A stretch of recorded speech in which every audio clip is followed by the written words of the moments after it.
Hello, welcome back to the Fruit of Grisaia. Is Mr. Ochi lying dead in a ditch somewhere? Maybe he's gotten to some safe place and just abandoned us here? What do we do if he never comes back? Amid a flurry of aimless speculation, we pass the days waiting for help to arrive. They didn't come today, but they'll definitely come tomorrow. They didn't come today either, but they'll probably come tomorrow. Mr. Ochi said you'd get help no matter what when you left here. Not even half the group really believed it.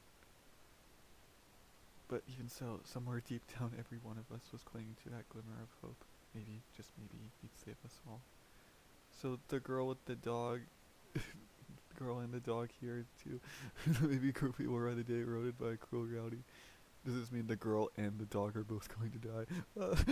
Even as we came to understand that waiting would only bring us to slow death, we clung to that shred of hope, piling speculation upon speculation. We built excuses out of sand. We convinced ourselves it was too early to decide. We stayed where we were, and we waited for nothing. Trapped in oblivious lethargy, we lived for nothing but to avoid death. When our stomachs growled, we chewed on blades of grass and insects. When our throats were parched, we gulped from the first bottle of dirty water we saw. Naturally, it wasn't long before our stomachs turned violently against us.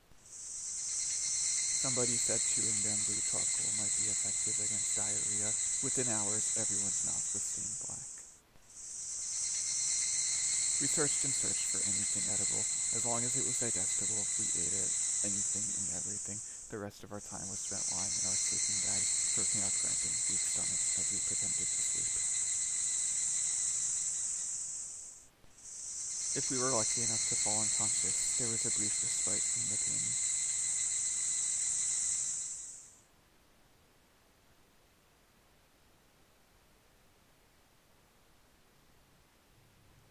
The 12th day in the valley. Lately, I was waking every morning from dreams of food. Walking in the forest, I come across a trailer cart with broken wheels. When I draw close and look over the edge, there's a huge cardboard box full of canned food just sitting inside. Not just full, bursting at the seams. There are dozens of cans in that box, beef boiled with soy sauce and ginger, mackerel cooked in miso, even canned peaches and pineapples.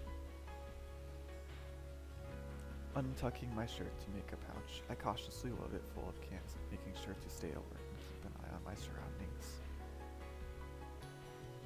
If I bring all this back, everyone will be able to eat until our stomachs are bulging. What a fantastic windfall. The looks on their faces when I come back. Not to worry, we have a can opener. But seriously, what was that bike cart doing all the way up in the mountains in the first place? A moment after that doubt flashes through my mind, I abruptly realize, oh, this is a dream. Anyway, I'll just take these back to camp now. Let's all guard ourselves until we can't eat another bite. I tried to focus on that thought, but once the first realization hit, I could never manage to fall back into the illusion. Mostly, I would wake up with a start at this point. The instant my eyes opened, my stomach began gurgling violently, and the wrenching physical pain of it twisted my face into a miserable grimace. Even if it was just a dream, I wish I'd at least taken a bite. When I wrapped up the story at this point, everyone would always laugh. You're such an idiot, Amane. I'd hide half the food. I'd give everybody one can, then hide the rest. I'd hide the whole stash and eat it in secret. The majority openly admitted something along those lines, then added with clear amusement that I was probably the only one stupid enough to come skipping right back without a second thought.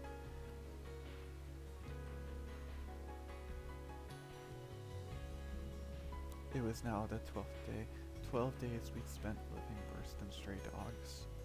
Even among those who had been comparatively healthy, unmistakable symptoms of weakening were beginning to appear. The soft footsteps of death creeping steadily up behind us were growing impossible to ignore. Our nerves were rubbed raw from tension, our spirits timid and fearful. The first to be caught by our shadowy pursuer was Komori-san's pet. The Allione. It wasn't a durable breed by nature, and what food we had simply wasn't suitable for a dog with a weak stomach. And so, having fallen into a high fever during the days of our lowest reign, Allione simply never opened his eyes again. He died quietly early this morning. No! Oh. Kneeling in front of the lifeless body, flat on its side with limbs stiffly extended, Komari-san removed the collar from Allione's neck and wrapped it around her thin wrist. That dog had been like a brother to Komari, but she didn't break into loud wails over its corpse. Her strangled sobs forced their way out from behind clenched teeth, seeming all the more piteous for it. Nobody could find anything to say or hear. After a time, someone mumbled about at least giving the animal a proper burial. Kazuki immediately raised an objection. あら、食べないの? We'd all been vaguely thinking it, but deeply ingrained social norms had kept us from admitting that even to ourselves. And yet, Kazuki had blurted it out almost casually. 食べるって犬を? そう。この子に助けてもらうのよ。 At Kazuki's typically cold words, every one of us sharply drew breath. Yes, there is nothing in the world we wanted to do more at this moment. The dog in front of us was nothing but a corpse. Now that it was dead, it was no longer a dog, it was meat. Would it be okay to eat a dog that died from sickness? It was Kazuki's suggestion, so presumably it was safe, but sure, we couldn't start talking about this right in front of the grieving Komari-san, and this whole idea just felt so wrong. We all hesitated. The silence grew. To be honest, we wanted to eat it.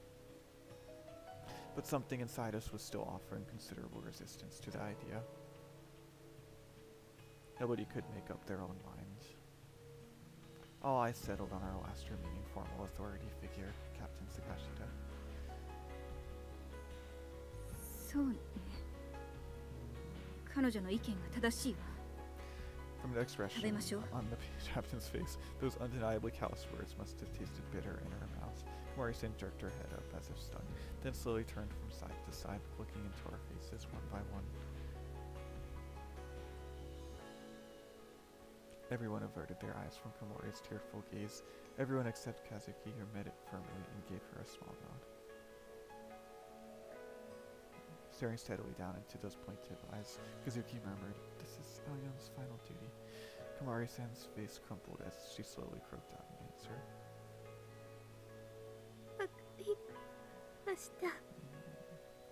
Inhuman.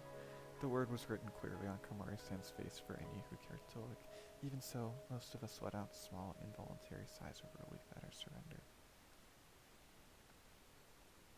だったら虫が湧く前に肉にした方がいいわね。 But that relief was short-lived. Kazuki's words once again left all of us frozen like stones. Right, if we were going to eat that corpse, we'd have to butcher it first. There was no choice. We had to pluck the hair from the dog's body and carve it up using a knife. But of course, no one wanted that job. Again, we looked to the captain. Biting her lower lip, the captain looked in turn to Kazuki. And finally, Kazuki closed her right eye and tilted her head lightly to the left. 皆さん、じゃんけんってご存知? As the result of an impartial game of chance, the duty of processing the corpse fell on Grisaia-senpai. She tried briefly to resist, protesting, "I've never butchered a dog before," but of course none of us had made a habit of carving up puppies either, so the argument didn't really hold together. As the kitchen knife trembled dangerously in Koichi's hand, the captain tried offering her some rough encouragement along the lines of, "You're a doctor's daughter, aren't you?" To be honest though, it was a little hard to grasp what that had to do with anything.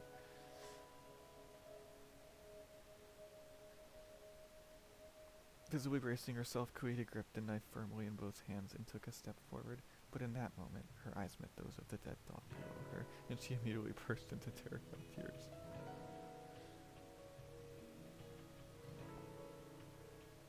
Naturally, the gallant hero Kazuki stepped in to save the day. Taking in her good hand the punishment rod she normally used to strike the pan for her morning wake-up call, she swung it down with all her might on the dog's head.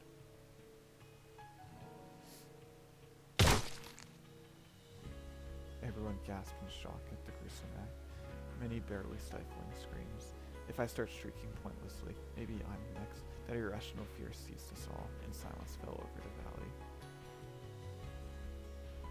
これでもうどこが目なのかわからないでしょ。頑張りなさい。Meeting eyes with the dog is scary, is it? Then we'll just crush its eyes beyond recognition. It was about as elegant a solution as blowing off your jaw with a shotgun to cure a toothache. 絶対に無理。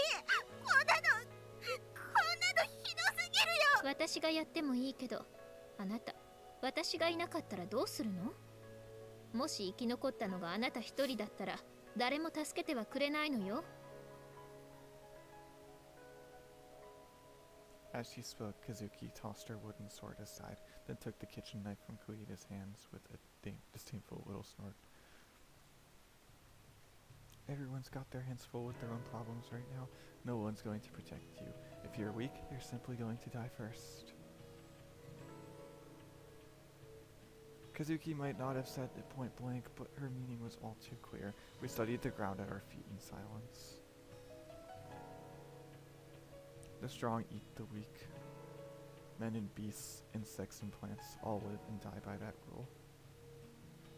Many hissed about Kazuki's cruelty in low voices, but her powerful words and unhesitating actions left no room for open objection. Kazuki possessed not only the decisive personality of a leader, but also the ability to inspire fear characteristic of a ruler. Everyone could only hang their heads and obey. あなた、随分と素敵な人ね。でしょ？あなたの彼氏にもベッドで同じことを言われたわ。お肉の用意ができたら真っ先にお声をかけますから、今は引っ込んでいていただけます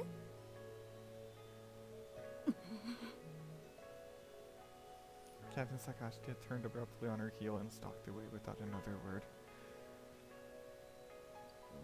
強引だな。部長泣いてたよ。あのまま喧嘩になるよりはマシでしょ。うるさい女を黙らせるにはああいうしかなかったのよ。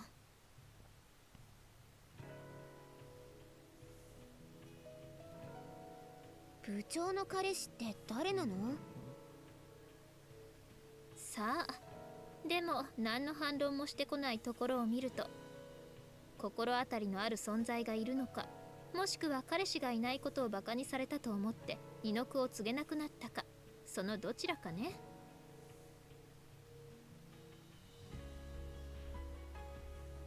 もし部長が切れて飛びかかってきたらどうするつもりだったの？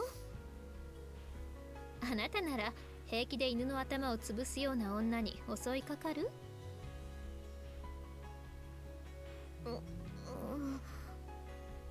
つまりはそういうことよ。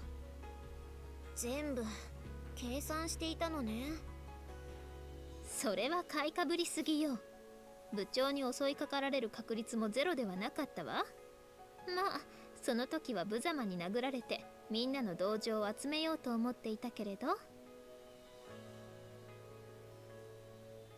生き残るために犬の頭を潰す女と個人的な感情を暴走させて怪我人を殴る女、みんなはどっちの味方になるかしら。あなたどう思う？怖い人だね、カズキ。そうね、自覚はあるわ。私みたいな女は男の子にはモテないでしょうね、絶対。I badly wanted to scream, if you're well aware, how about doing something about it? But I could anticipate her answer, no doubt delivered in her best, nails on a chalkboard, girly voice. I'm sorry, I just can't. It's too hard to whittle me, or some such. I felt as though I had maggots crawling down my spine at the mere thought. In any case, if there's a single man in the world who'd want to go out with this woman, I'd really like to meet him so I can get him the help he needs. And so Kazuki cleaned and gutted the dog, reducing it to meat. We soaked it in barbecue sauce from the communal stockpile and cooked its little body golden brown. The powerful aroma of grease and spicy sauce wafted through the air. We swallowed mouthfuls of orange roll again and again. Just a few days ago, that hunk of meat had been an energetic, adorable little dog frolicking around Komori's feet. There was definitely a widespread feeling of guilt, but the sound of sizzling meat and the smell of dripping grease were irresistibly alluring. Even those who had whispered heatedly about Kazuki's inhuman cruelty couldn't overcome their own stomachs. When the meat was finally grilled and ready to be divided, they all swarmed up with plates in their outstretched hands.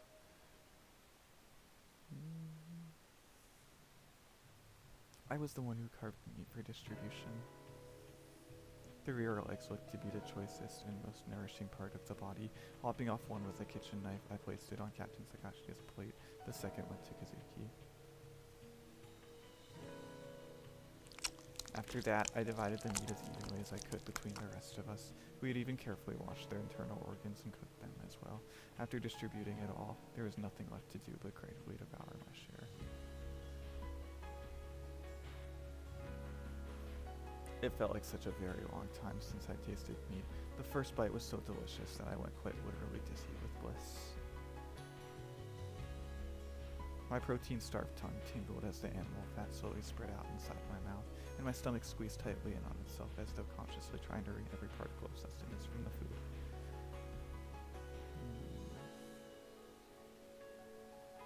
Of course, it was an ornamental lapdog, a toy breed.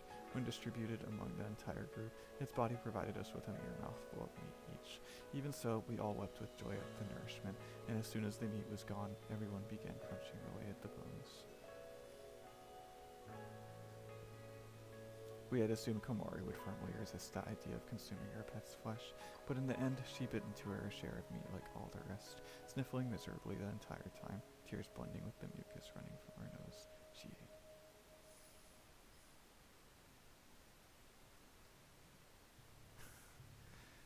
That one mouthful of meat kept us alive for today. I don't think we'll ever forget that taste for the rest of our lives, even if we want to.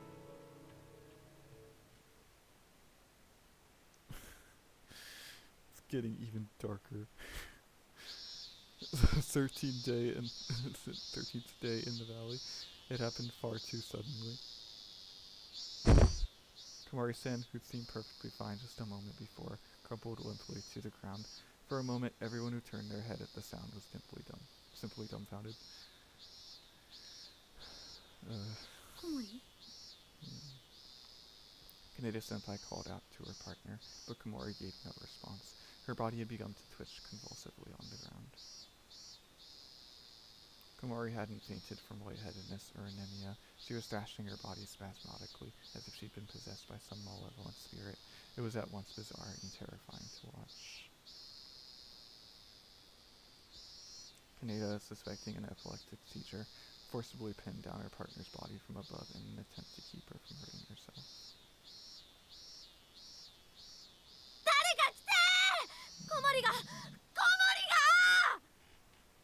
Koide-senpai and I jumped up to answer Kaneda's call as the others looked on in shocked silence. We managed to move Komori-san onto a blanket, but the seizure continued. At Koide's anxious command, I ran off to find my own partner. どう？原因は何なの？倒れた時の様子はどうだったの？わかんないよ。気がついたら地面に倒れてて、魚みたいにビクンビクンって暴れ出して。転換じゃないの？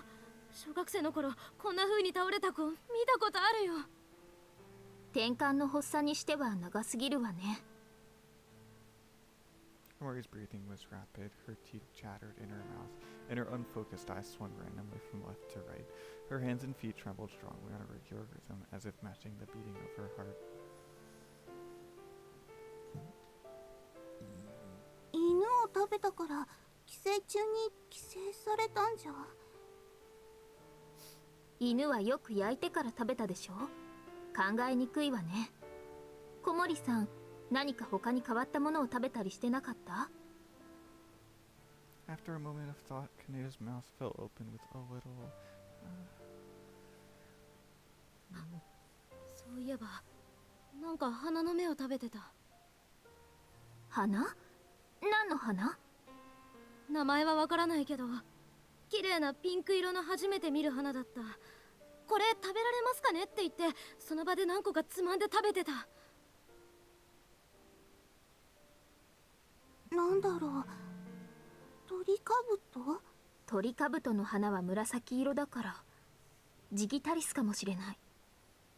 Kazuki laid a hand on Komori's trembling forehead.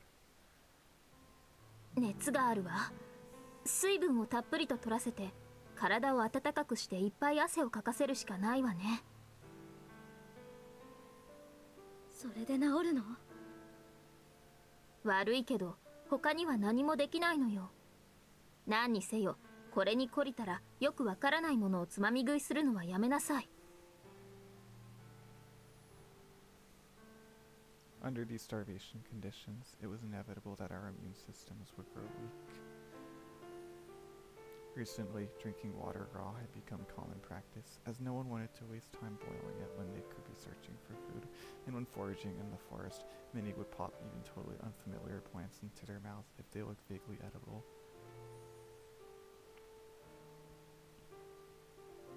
By now, diseases so mild that a normal person probably wouldn't even notice them were potentially life-threatening to us.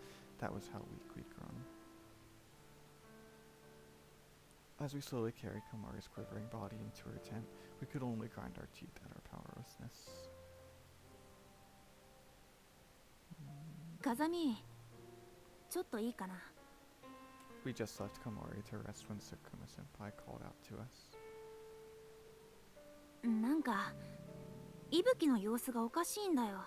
I had a very bad feeling about this. The moment we followed Sakuma into her tent, that presentiment was realized. Presentiment was realized.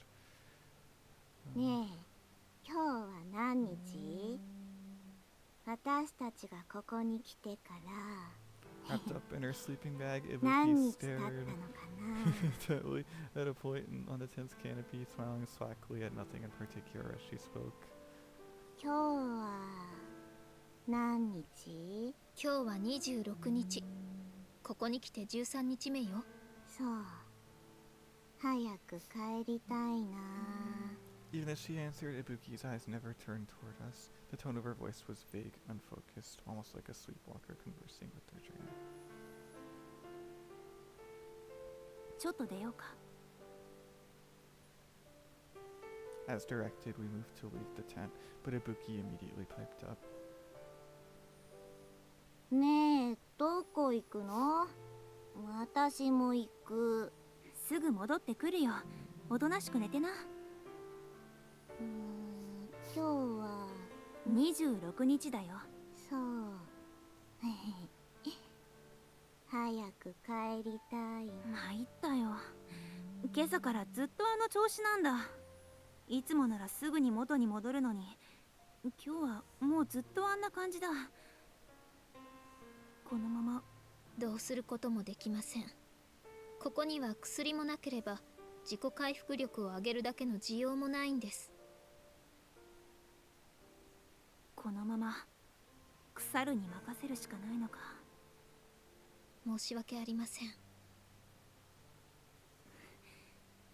君が悪いんじゃないさ。無理を言っているのは私だ。いえ。Sakuma-senpai's powerless attempt at a smile conveyed only resignation and defeat, made all the more pitiful by her swollen face. It wasn't the flush swelling of a fever. Her face was drained of all color, her ghastly pale cheeks visibly rough and dry. She was blinking constantly throughout our conversation. It may have been difficult merely to keep her eyes open behind those bloated cheeks. 佐久間さんも栄養失調が顔に出ています。気をつけてください。そうだね。気をつけるよ。 Exactly how was she supposed to be careful about starving when there was no food? Sakuma seemed mature and refraining from yelling the obvious retort in Kazuki's face, but quite possibly she simply no longer had the energy. Just how long would this situation last? Mentally, physically, in every possible way, we were being taxed beyond our capacity to endure. How long could we possibly hold it together under such circumstances? Even Kazuki, our acknowledged authority on mental toughness, could no longer fully hide her fatigue. Her youthfully framed face, burdened with that accumulated exhaustion, seemed to have aged somehow. Gently closing her eyes, Kazuki breathed a brief sigh, then proceeded to depress me still further. 実はここだけの話、桜井先輩と広岡さんも相当にまずいのよね。Sakurai had initially been recovering fairly well, but our unsanitary environment and inability to adequately disinfect her wound proved catastrophic. She was beginning to exhibit symptoms of sepsis, almost certainly caused by bacteria invading through her wound. She was now running a high fever with a consistently elevated heartbeat. She tripped over her tongue when she tried to speak, and her limbs were routinely racked by brief, painful muscle spasms, as if her body was trying to contract. She needed antibiotics, and soon. Hiroka-san was no better. In fact, she was worse. Her debilitation had progressed to the point that she no longer showed any response to our voices. It all came down to inadequate treatment, compounded by worsening malnutrition. The dog had been our only halfway decent meal in days. Otherwise, we were getting by on cooked snails, wild grasses, and our gruel, really nothing more than faintly colored water with a few grains of boiled rice floating at the bottom. Even minor injuries couldn't heal on such a diet. On the first day of our trip, we ate fluffy white rice, steaming from the cooker. I couldn't get that memory out of my mind. Back then, we gobbled the rice down without a second thought, even had the nerve to complain about our coarse side dishes. Just remembering it made me want to scream at the pampered luxury of it all. We were so starved for sugar that tea made from the skins of onions almost tasted sweet to our tongues. But then again, our initial yearning for sweets only lasted for the first carefree week or so. At some point, we'd begun to crave salt far more than sugar. By now, we'd been reduced to licking the rust that formed on the wrecked frame of our bus after the day's over. I had reached my absolute limit. When I crawled into bed at night, I hesitated to close my eyes, afraid I'd never open them again. But then again, maybe it would be better that way. If I let my eyelids fall shut, I would sink deeply into blissful oblivion. If my heart would then quietly stop beating, wouldn't it be a blessing? I couldn't help but feel that a death without suffering would be a happier fate than to struggle on like this. But whenever I expressed these weak thoughts out loud, Kazuki would scold me. まだ諦めるのは早いわ。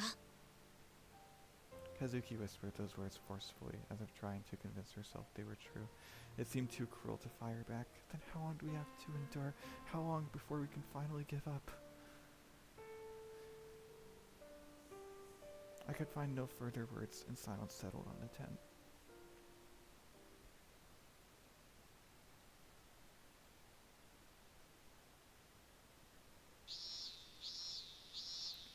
The 14th day in the valley.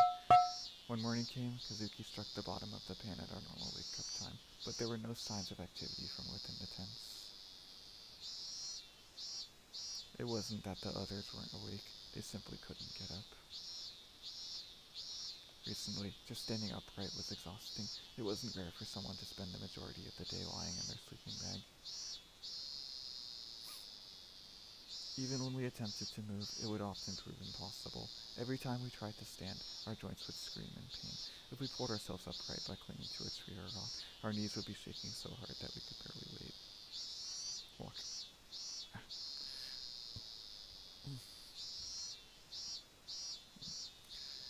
Even so, as the sun rose and warmed the valley, those who could still move came crawling slowly out of their tents. Basking in the rays of morning light, we resembled nothing so much as a lethargic pack of iguanas escaped from the Galapagos Islands. For some reason, it felt as though the mere touch of the sun on our skin gave us some small boost of energy. Of course, it was mostly an illusion. Our stomachs were still empty, but either way, moving around aimlessly would be a waste of calories, so we all found our seats in the sun and kept still. It was tempting to just flop down on a spot and close your eyes, but the cold stone beneath us stole body heat quickly, so lying down would burn a surprising amount of energy. Staying awake and sitting quietly was the best way to conserve our strength. We sat on the hard ground as if rooted to the spot, unable to do anything but silently agonize over our individual fates. I've got to do something. How can I survive this? The thoughts churned endlessly around our heads, but merely focusing our nourishment-starved brains on a question took all our effort. Actually producing an answer was beyond our power. And yet, even now, we were still human beings. We still hadn't broken the absolute minimum rules. まだ地獄ではない。まだ生き残る価値のある世界だわ。 At my side, Kazuki murmured those words to herself slowly and deliberately, as if confirming that she was still firmly conscious, still able to speak. でもどうかしらね。もう時間の問題かもしれない。 I followed her gaze around the area. Everyone was staring goggle-eyed into the distance, their pale, slack faces shining greasily in the morning sun. There was something dangerous in the air. Given a small push in the wrong direction, it felt as though even our humanity would instantly crumble underneath us. ユージ。今なんて？弟の名前よ。風見ユージ？そう。それが私の弟の名前。会ってみたいな。生きて帰ることができたら紹介してあげるわ。きっと気に入るはずよ。楽しみだな。きっとだよ。ええ、約束するわ。That afternoon, Mr. Ochi returned from his escape attempt to rejoin us on our gradual, passive slide toward death. He was completely emaciated.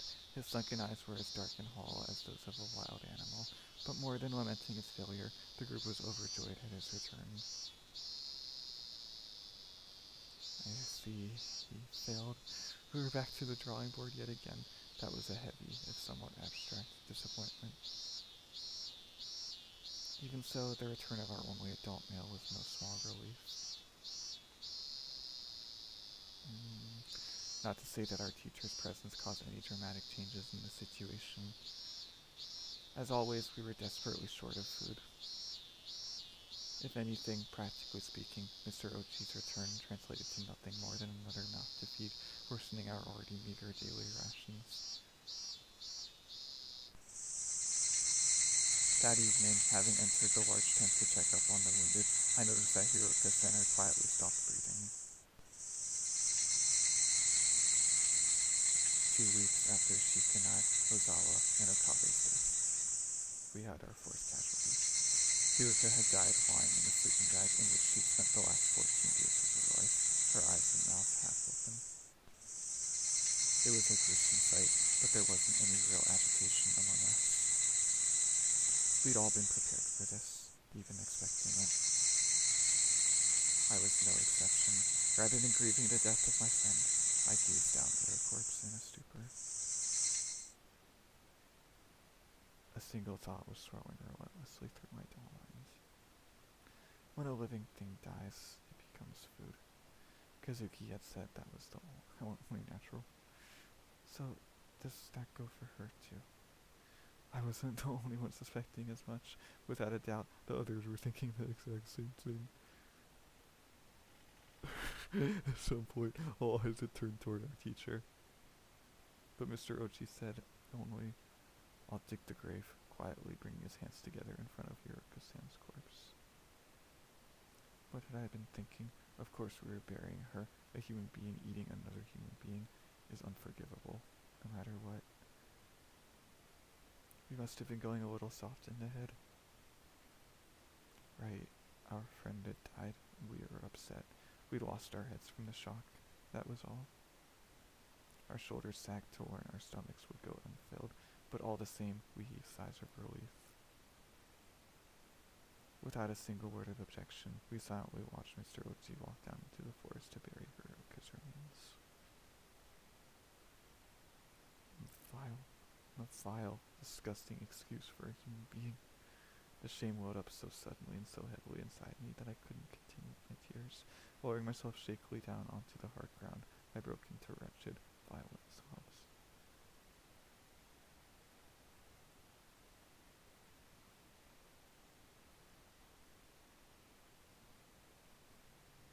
Jeez. 15 days. Okay, I was actually going to end it there, but these days are just feeling so long. I've only done 36 minutes so far, so I'll keep going. That felt so long. I was awake, but I couldn't even open my eyes. My head felt packed to the bursting with dull, heavy lead. Every inch of my body was painfully cold and exhausted, to the point that even breathing was difficult. There wasn't a drop of saliva in my mouth, and the back of my throat burned bitterly. I couldn't even speak. This morning, Kazuki seemed to be in similar shape. When I finally managed to force my eyelids up just a sliver, I could vaguely see her lying perfectly still on the other side of the tent, curled up like a cat. I'd always admired her strength, wondered how she'd trained that tiny body to be so unbelievably tenacious, but it seemed that even her amazing endurance was reaching its limits. No, she probably long since passed those limits, but if Kazuki were to collapse, we would have lost a large source of hope. Without her, some of us might have long since given up, stopped even trying to survive. Kazuki had probably been pushing herself unreasonably for our sake, forcing herself to appear energetic and powerful. She looks so very small right now. I hoarsely croaked out her name. There was no response. ねえ、和樹、死んじゃったの？ My arm had grown painfully thin, but it still felt heavy as I reached out toward my friend's back. She was still warm, and I could feel her back rising and falling ever so slightly with her breathing. She was still alive. 和樹、全然嫌だよ、和樹。 My tear-filled voice finally elicited a response from Kazuki. Her tone, understandably, was exceptionally grouchy. もし私が死んだら、あなたが私を。なんてこと言うんだよ。 Kazuki's words abruptly brought back the memories of Hiroko-san's death, and my breath caught in my throat. 死んだら嫌だよ、和樹。死ぬなら一緒に死んでよ。私を置いて先に死んだら嫌だよ。 Surviving alone. 私を見捨てないで。 Kazuki responded to my heartfelt whimpering with a soft. 冗談よ。大丈夫。私はまだ死なないわ。She wasn't going to die just yet, but eventually that time would come. Everything living dies. Another rule of nature, the most fundamental of all. That inevitable end was no longer an abstract, distant concept for us. Our debilitation had reached the final stages. One by one, we were wasting away. Today, Sakurai-senpai and Komori-san were the casualties. Oh, Sakurai died from her sepsis. Komori killed herself. We found her hanging from a tree. Known as we'd grown to horror, the suicide sent a disturbed ripple through the camp, but after the initial shock passed, we felt little more than resigned acceptance. Since eating her dog's flesh, Komari had clearly been mentally unstable and physically frail. Even before her sudden collapse yesterday, we'd all seen her acting strangely. She would totter off alone into the forest, then wander around calling loudly for Allione. And back at camp, she'd push her useless battery-dead cell phone against her ear and hold extended conversations with her dead pet. Everyone had felt vaguely apprehensive about her bizarre behavior, but there was nothing we could do for her. When the labored breathing of a girl sitting nearby grew faint as a whisper, the thought, another one's dying, would pass through our minds, but we didn't feel sorrow or pity. They were luxuries we could no longer afford. When Mr. Ochi carried each new corpse into the forest to bury it, the only thought we could muster was, one less mouth to feed. Cold-hearted, cruel thoughts, but we no longer had even the strength to hate ourselves for them. The terror of watching your friends die one after another. The terror that you might be next. The escalating terror of our reality overwhelmed us, and some began to escape from it entirely. Drunk on the adrenaline our brains secreted to numb to agonizing fear, our thoughts lurched in bizarre, irrational directions. I don't want to die. If somebody dies in my place, maybe I'll survive.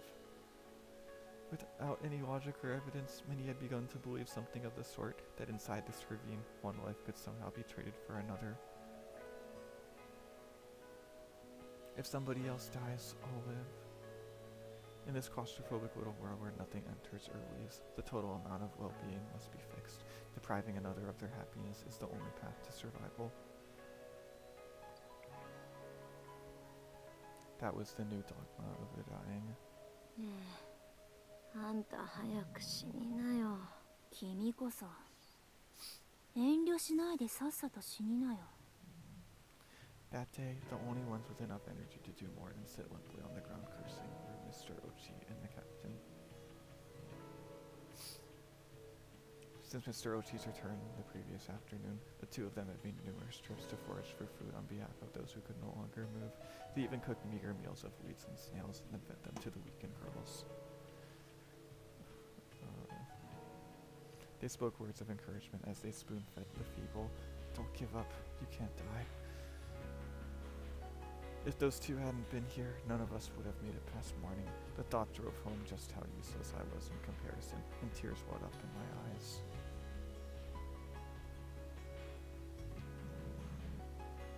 Several times since Mr. Ochi's return, the two had even managed to capture a few animals deep in the forest.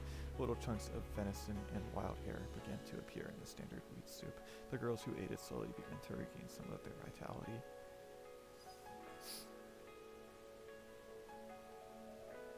Kazuki, お肉だよ。ほら、久しぶり。私はいいわ。誰か他の子にあげて。どうして？うかつに肉を食べると肝炎になるわよ。ちゃんと火を通してるから大丈夫だよ。私はまだ死にたくないし、生き残った後、苦しむのもごめんだわ。By now, Captain Sakashita and Mr. Ochi were gathering the majority of the group's food. And Kazuki, whose sudden debilitation was so intense he had difficulty standing, had quickly and utterly lost the status he had gained among us since the fall. Everyone worshipped the captain like a god for providing food. And despite all that Kazuki had done for us up until now, no one expressed worry about her condition. Far from it, the looks they gave her clearly read, "Hurry up and die." Maybe she was resistant to the idea of accepting the ascendant captain's charity. Whatever the case, Kazuki absolutely refused to eat the meal her rival brought back from the forest. Idiotic pride for someone at death's door. But as irritated as I was, I couldn't betray or disobey Kazuki. I bitterly gave up our share of the meat, offering it to those who were even worse off. That night, I would come to understand that I had made the correct choice in doing so.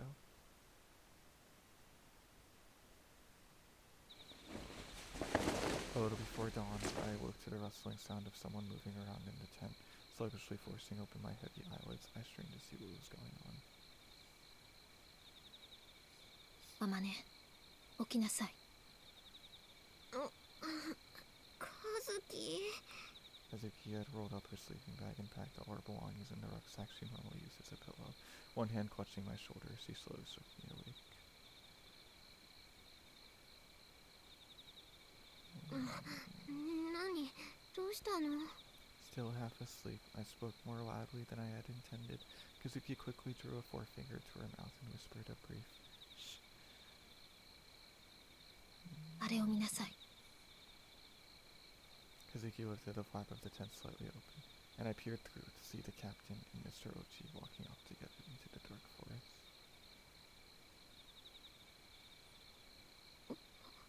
何？部長と先生、どこへ行くの？知る必要はないわ。チャンスは今よ。ここを抜け出しましょう。抜け出すってどういう？そのままの意味よ。この山を出て家に帰るの。もう助けなんか来ない。自力で脱出するのよ。え？ I didn't understand what she was talking about. The words were clear enough, but the meaning just wouldn't register. どうして今このタイミングで？説明している時間がないのよ。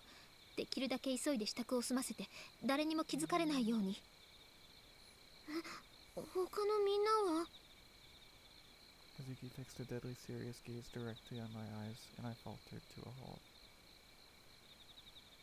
いい？あまね。鬼は連れて行けない。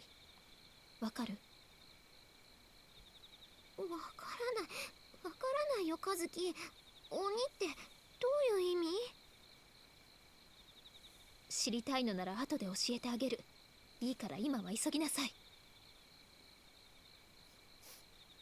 わかった。To be honest, I didn't have the first idea about what was going on. But Kazuki was never wrong. If Kazuki told me to leave, I would leave. That simple faith was guiding me now.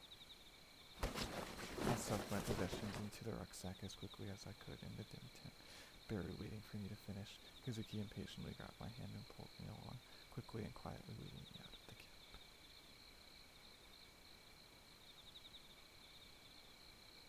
カズキ、どこへ行くの？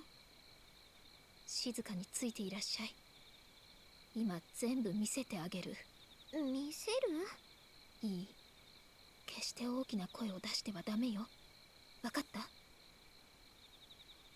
うん。 Just what was she planning to show me? Clueless but obedient, I passively followed Kazuki down the valley and into the forest. We were retracing the steps of Mr. Ochi and Captain Sagashita. For some reason, that realization filled me with dread. Some instinct was whispering faintly, "Don't go any further. Don't take another step."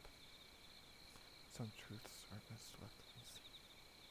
My skin tingled as though all the pores in my soggy body had suddenly opened wide. With every step, my heartbeat grew louder in my ears. Cold, sticky sweat settled unpleasantly in my armpits. 見てごらんなさい。 Whispering so softly I could barely hear her over the cries of the cicadas, Kazuki pointed through a thicket to the clearing beyond.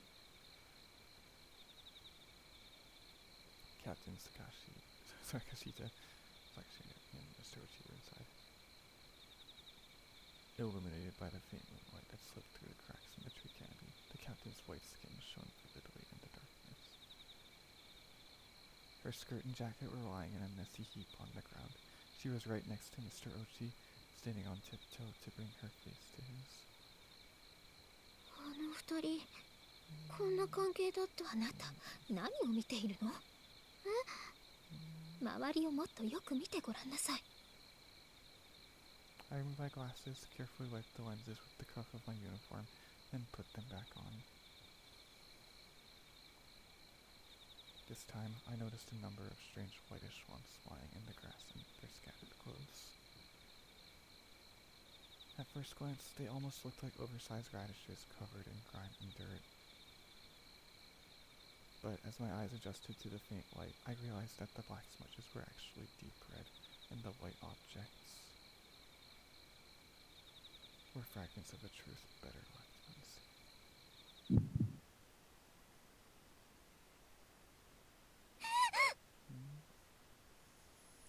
I couldn't contain my shriek, and before I had time to regret that mistake, tears were pouring out of my eyes, bile was rising in my throat, and I was stumbling backward, falling to the ground.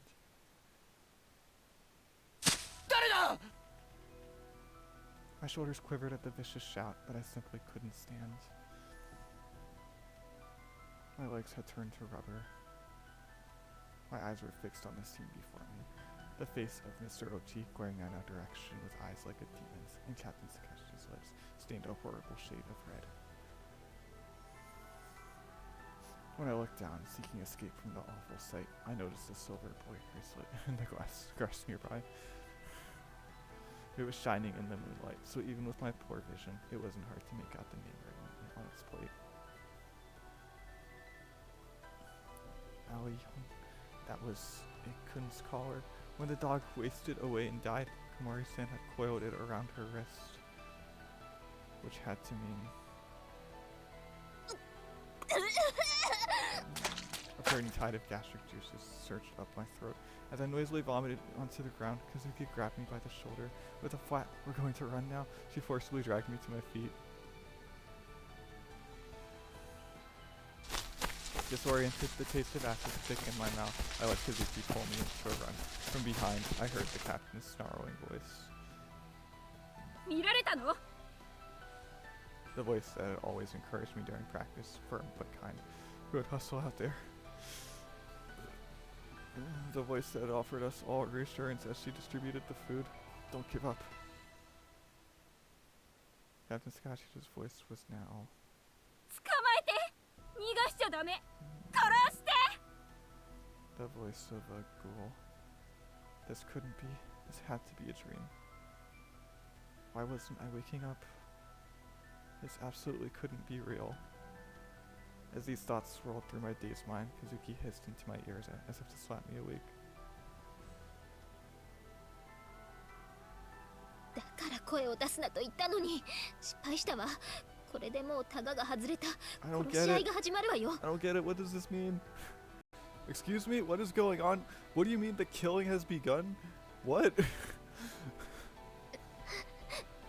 殺し、あの人たちをもう人間だと思わない方がいいわ。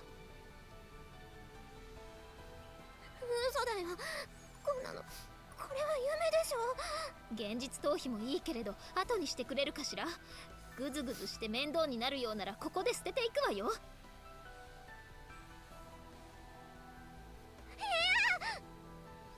I clung tightly to Kazuki like a little girl terrified of being left behind by her mother. There was nothing to do but run. If I were to succumb to the pull of madness and fall to the ground, my life would end. For now, I could only clutch Kazuki's hand and run into the dark heart of the forest, where the light of the stars couldn't betray us. 止まって。 Suddenly, Kazuki raised her hand and barked a command. As I came to a halt, something moved slightly in the corner of my eye. A black shadow slowly emerged as if oozing out of the darkness ahead.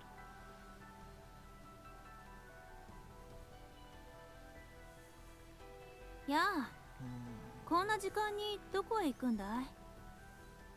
佐久間先輩、ここにいちゃダメです。坂下部長と先生が。 Halfway through my sentence, I noticed something odd about Sakuma's glassy gaze. Her eyes were focused on the rucksacks we were carrying, and her swollen face betrayed not surprise, but suspicion. あまね、逃げるのよ。その人はもうダメ。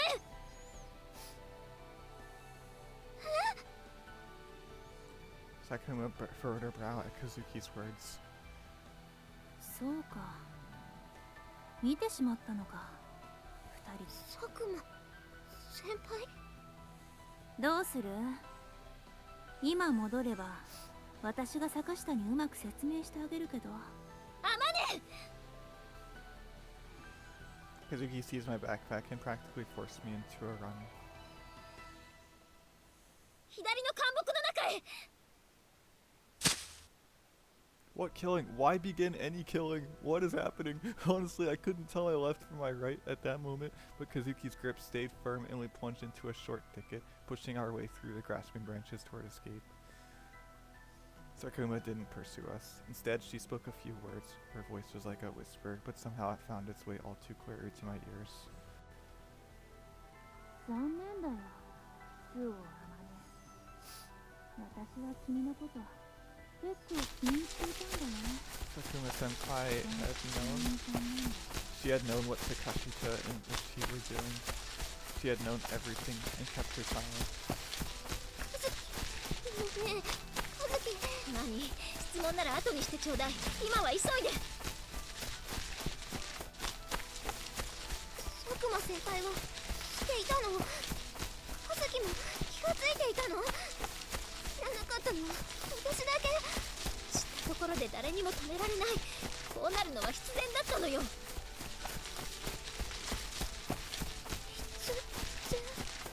いいやもね。ここにいるのはもう人間じゃない。動物よ。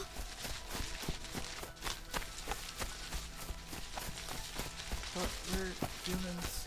In order for people to live as human beings, 3 basic rules need to be respected. Don't steal. Don't destroy. Don't kill. When even one collapses and breaking it becomes natural, it's only a matter of time until the other 2 give way. And when it comes to that, no one can stop the downhill slide. When people fall below the absolute minimum standard of humanity, they revert to a simpler, more primitive set of rules.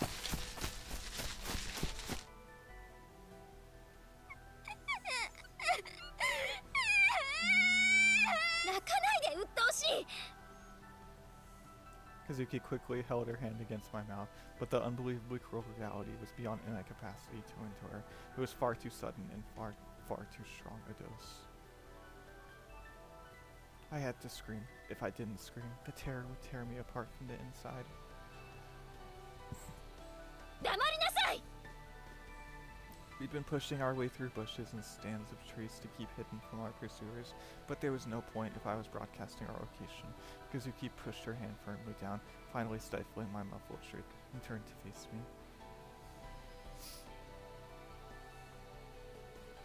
In the faint pre-dawn light, the whites of Kazuki's unblinking eyes stood out powerfully against her mud-stained face. It was the harsh glare of a father dragged out of bed by a bawling toddler. Staring back into those steady eyes, I drew clipped, trembling breaths through my nose. In time, my cries faded against her palm. いい子ね、アマネ。泣かなくていいのよ。約束したでしょ。あなたは必ず私が助けるから何も心配はいらないの。わかる？ My throat was continuing to spasm convulsively, probably because I'd stopped crying so suddenly. But despite everything else, the feeling of Kazuki's hand squeezing mine tightly was genuinely reassuring.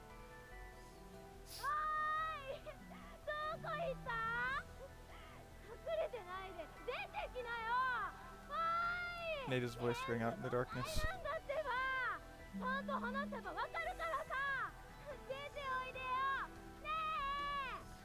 From the volume of her voice, she was no more than 20 or 30 meters away from the thicket where we crouched, hidden. I looked back to Kazuki's face and spoke in a whisper. 金田先輩だよね。鬼に飲み込まれたか、騙されているのか、脅されているのか。どのみちあの人ももう引き返せない。 The footsteps of the ghouls approached us from behind. If they caught us, would they kill us immediately, or make us one of them? Even in the latter case, we wouldn't stay allies for very long. It was all too clear that these creatures would kill without a second thought. There were many feet stepping through the mud, many branches snapping in the darkness behind us. Engulfed in the madness that had spread from Ochi and Sakashita, the others had abandoned themselves to the final role and become corpse eaters, demons. Reason and morality no longer had any meaning to them. In the end, nobody wants to die. 逃げるわよ。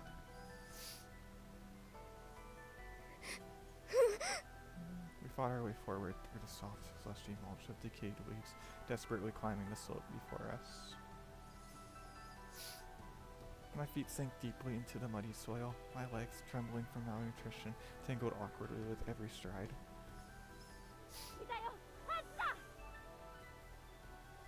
Our pursuer's eyes glistened in the darkness like pools of oil. Those eyes betrayed no hatred, no anger. They weren't the eyes of people looking at their enemy. They were the eyes of beasts that knew no emotion but hunger. They were looking at their prey. If they catch us, they're going to kill us on the spot. Terror paralyzed my brain. Uneven focus, the slope would have been difficult to climb. My leg caught in a muddy patch of leaves, and I tumbled down onto the ground. アマネ、立ってお願いだから。もういいよ、カズキ。一人で逃げて。私はもう無理。 My hands shaking pathetically, I lowered my rucksack to the ground, then took out a kitchen knife carefully wrapped in newspaper. 私、今ここで死ぬ。 They'd probably swarm around my corpse when they found me. That distraction would at least enable Kazuki to escape. I unwrapped the stainless steel knife from the newspaper with trembling hands, but at the sight of the shining blade, my mind froze with dread. If I stab my neck with this, will I die instantly? I bet it's going to hurt. Oh god, I don't want it to hurt. But as my hands continued their relentless, terrified trembling, Kazuki knelt down beside me and gently wrapped them in her own. その役目は私がやるわ。私がおとりになると言っているのよ。 Before I knew it, Kazuki had smoothly taken the knife from my hands. どうしてカズキが。 I was the one who couldn't move. I was the one who'd given up. Why should Kazuki be the one to do this, for my sake? It made no sense. いい、アマネ。よく聞いてちょうだい。 Holding the knife in an underhand grip, Kazuki lowered her rucksack from her back and pressed it against my chest. この中に隠しておいた食料と塩が入っているわ。ペース配分を考えてちゃんと計算して消費するのよ。カズキ。あなたに預けておいたチョコレートとキャンディーも全部あなたが食べていいわ。それとこれ。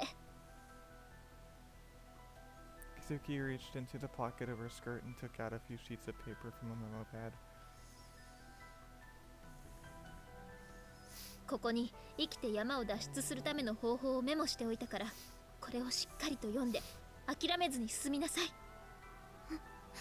やだ、カズキ、嘘でしょ。どうして私を見捨て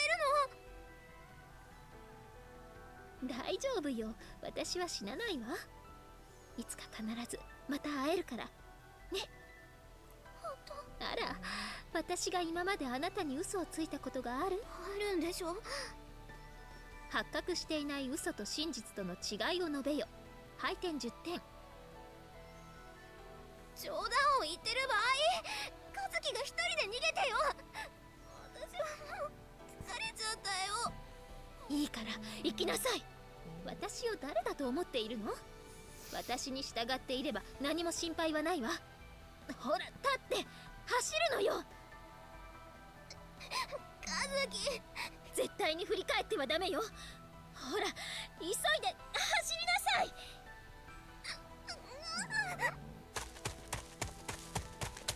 They say that a person's true nature is revealed only when their back's against the wall.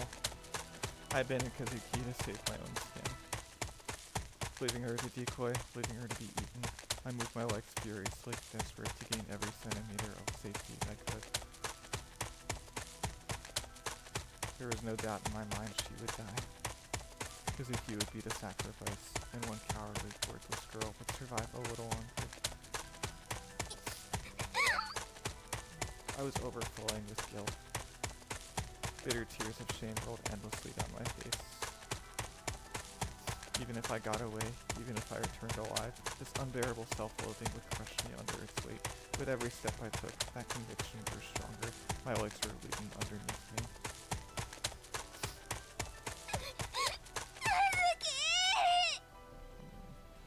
You absolutely mustn't turn back. She had told me clearly enough, but just once, at the end, I stopped. I looked back. The demons had gathered, the beams from their flashlights dancing through the trees, and at the center of their circle, Kazuki was lying on the ground, pinned down by the things that had been her friends.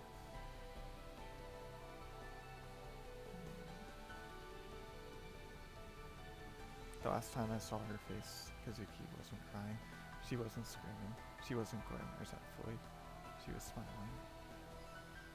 She smiled, as if to say this was fate, as if to say this was the rule, as if to say it was nothing worth troubling myself over. If Kazuki had screamed for help, if she cursed me, called me a traitor, I might never have moved from that spot. I might have run back and fought. But Kazuki quietly, peacefully gazed into my eyes, accepting her fate. Her words flooded into my mind. Amane, listen to me. The creatures in this forest are no longer human beings. They're animals, plain and simple. I stopped looking back. I turned my back on her for the last time, and I ran, chanting, "Forgive me," in my mind like a mantra.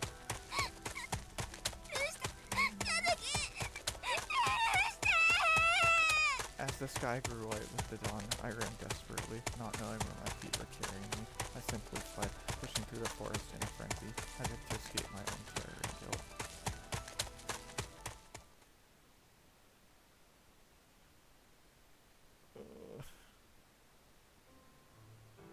Scary. How many days had passed since then? I didn't exactly have the leisure time or composure to write a daily entry in my diary, but I think it had been 5 nights. 5 nights spent relentlessly, mindlessly marching forward through the jungle.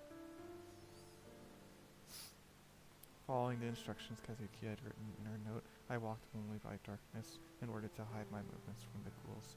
When the sun rose, I hid myself in bushes and tried to sleep.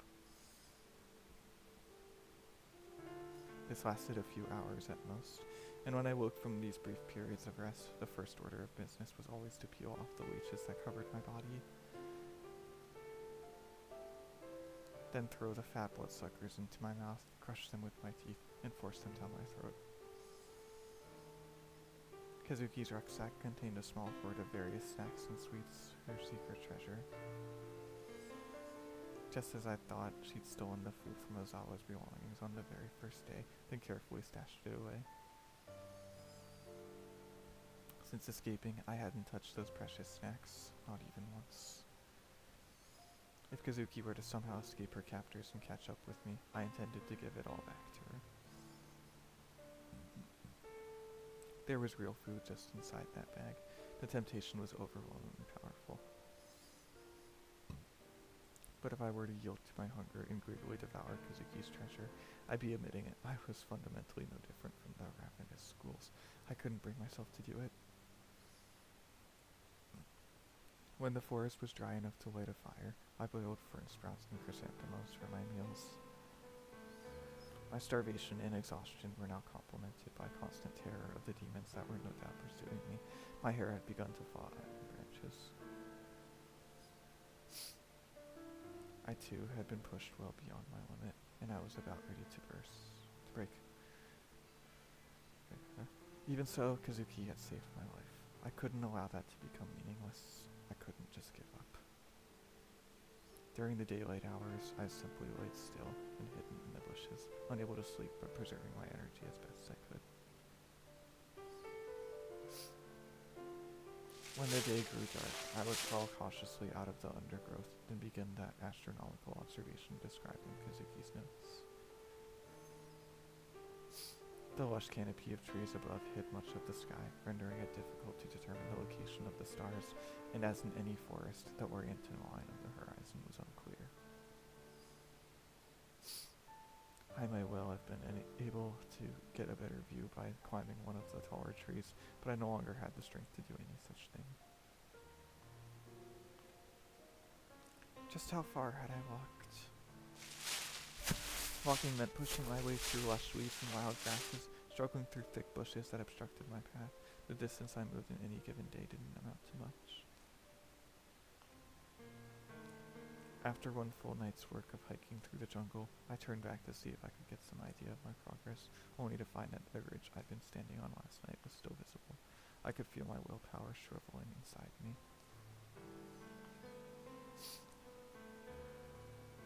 Deciding I could push myself no further that day, I collapsed on the spot, hugging Kazuki's rucksack tightly to my body. Her scent had permeated the tough fabric, and when I slept, she appeared in my dreams. In those dreams, Kazuki said nothing. She stood some 20 paces ahead, silently looking over her shoulder, staring into my eyes. I screamed her name and tried to step forward, but it was frustratingly difficult to move. I shoved my way through thick weeds, my feet sinking into thick mud with every step, ignoring the branches cutting at my cheeks.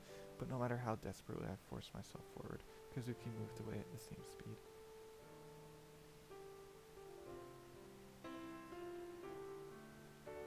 I couldn't catch up with her, no matter how I tried. When I gave up and sagged to a halt, Kazuki stopped as well. Again, she gazed back into my eyes.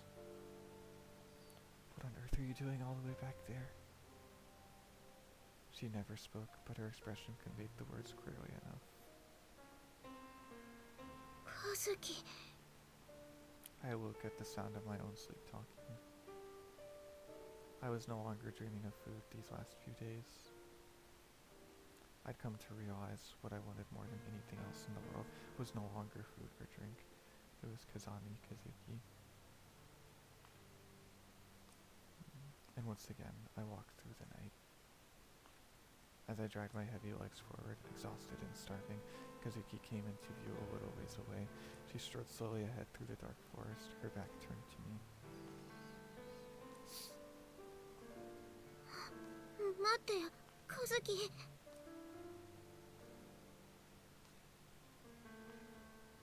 And as I pursued her, I could see many others further beyond. Vaguely defined figures walked the same path as Kazuki, flickering and melting into each other.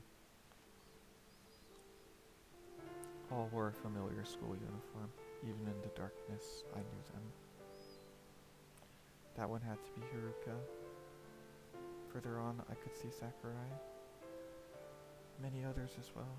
Shikanai, Ozawa, Okabe, Alion. For all King Aran Komori's feet, the ones who had already died walked among the trees, shimmering hazily in the night.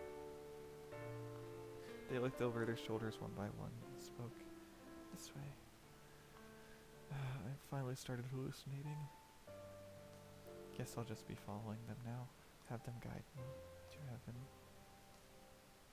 No, will it really be heaven? Well, I've been in hell until now. If they're taking me somewhere else, it's probably heaven, right? みんな、待って。私、うまく歩けないよ。置いていかないで。ねえ、みんな。I could no longer lift my legs. The world grew cloudy before my eyes. A heavy, leaden drowsiness assaulted my mind. Even where I was, what I was doing, had begun to grow fuzzy. With the thought, I guess this is as far as I go, I fell hard to my knees, then pitched forward onto the cold earth. もう、ダメだ。情けない。私、天国にも行けずに、このままこんな中途半端な場所で死ぬんだ。As I pressed my face into the ground, my ears began to ring, a fairly common phenomenon before passing out. It's something like the sound of your own baseline brain waves. Fate here, and their leeches are going to be all over me again. But as the thought ran vaguely through my wobbling head, my ears picked up a noise clearly distinct from that high-pitched tone. What's that sound? I focused my mind on that strange noise and decided it sounded almost like a car running on an unpaved road, specifically the sound of tires rolling through gravel. And mixed in with that crunching white noise, there was something like the weak whining of a 3-cylinder engine. That sounds just like a mini truck. Heaven sent somebody out to greet me. Are angels these days in the habit of picking up the dead in cute little pickups? When the sound passed, the ringing in my ears was gone as well. Once more, I pulled my ragged body off the ground. Once more, I forced myself upright, my weary legs trembling with the effort.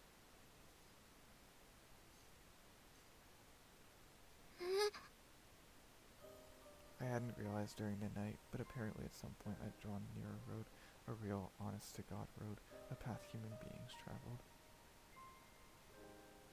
Beyond the thick rows of trees, through the wet, cold dawn air of the forest, I could see the gravelly track stretched out below. This isn't a hallucination, right? Incredulous as I was, I didn't take the time to pinch my cheeks. Half sliding down the muddy slope, I made my way toward the road that lay before me.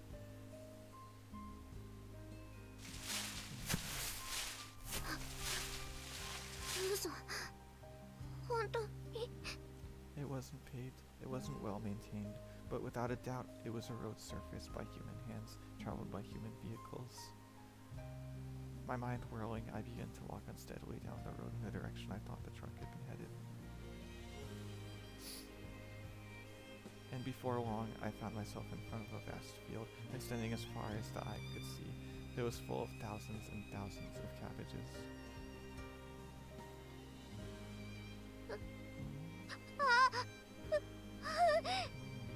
I didn't scream with joy at the sight. Without a word, I drew a few slow, shuddering breaths, then plunged into the field. Ripping the nearest cabbage from the ground, I sunk my teeth into it ferociously. In a frenzy, not bothering to chew, I ate.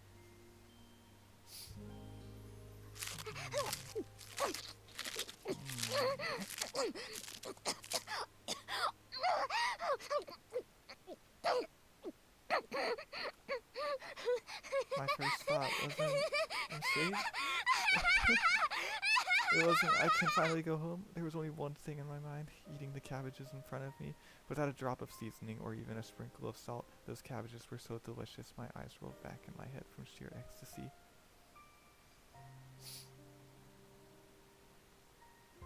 I ate and ate, deliriously, frantically, as if possessed. Cackling madly, I ate. Laughing in between the spasmodic whimpers that seized my throat, tears pouring down my face, I ate.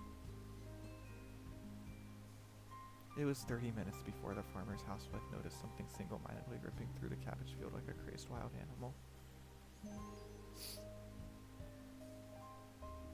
When she ran to tell her husband about the bizarre creature devouring the crops, he ran out with his hunting rifle, only to find a human being. It was another 30 minutes before the ambulance he called arrived. And lying in my hospital bed, I finally told the local police officers who I was, that I'd been on a bus that had gone missing nearly 3 weeks before. And so, at the cost of many terrible sacrifices, one pathetic girl crawled her way back to the human world alive.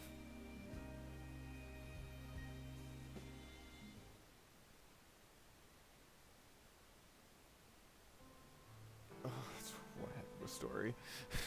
This is one heck of a story.